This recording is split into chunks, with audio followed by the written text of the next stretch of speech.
Welcome back to Expert Village. I'm Chef Dono, and today we're doing a classical dish. We're doing curried lamb. Right now we have our lamb in the oven braising. It'll be done in about 20 minutes. We have our brown roux. We're working on our brown roux.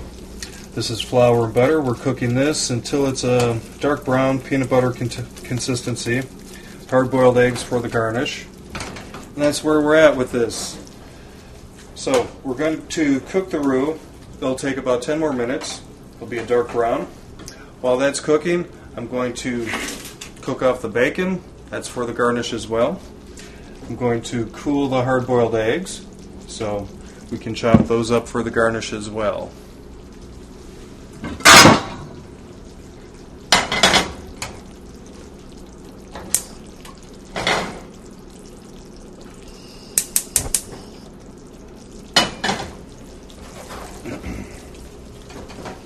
When you're cooking your roux, make sure you constantly stir it.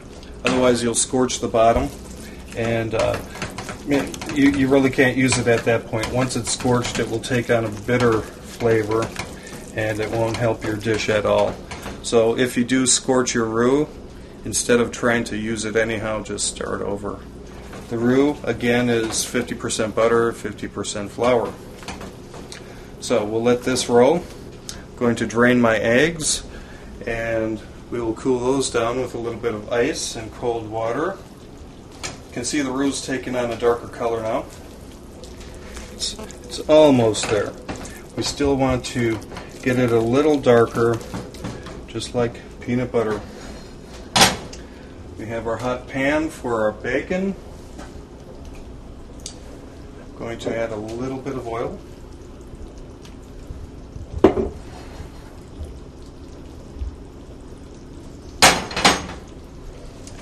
Cut the bacon in half, and we'll brown it off.